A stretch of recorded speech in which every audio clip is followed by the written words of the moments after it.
आपण दिवसभर सर्वात जास्त कोणासोबत बोलतो माहितीये? स्वतःसोबत. मग आता मला एक गोष्ट सांगा, की आपण जेव्हा आपल्या जवळच्या लोकांसोबत बोलतो, तेव्हा आपण शब्द किती जपून वापरतो, की त्यांना वाईट वाटू नये, त्यांना राग येऊ नये, त्यांना उगाच दुखावू नये म्हणून आपण खूप प्रेमाने आणि आदराने बोलतो. मग स्वतःसोबत बोलताना आपण तेच प्रेम आणि तोच आदर का वापरत नाही?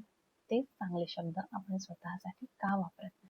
आपण स्वतःशी कसं बोलतो, काय बोलतो, याचा परिणाम आपल्या सबकॉन्शियस माइंडवर होत असतो. आणि जे काही आपल्या सबकॉन्शियस माइंडमध्ये आहे, तेच आपलं आयुष्य घडवत असतं. मग आता स्वतःला सांगा, की मी स्वतःसोबतही त्याच प्रेमाने आणि त्याच आदराने बोलते, जे मी माझ्या जवळच्या लोकांसोबत, इतर लोकांसोबत बोलते.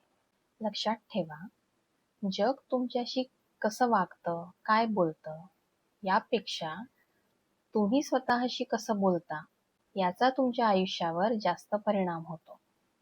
म्हणून आजपासून स्वतःशीही प्रेमाने बोला. आणि जर तुम्हाला हा व्हिडिओ आवडला असेल, तर याला त्यांच्यासोबत शेअर करा, ज्यांना याची गरज आहे.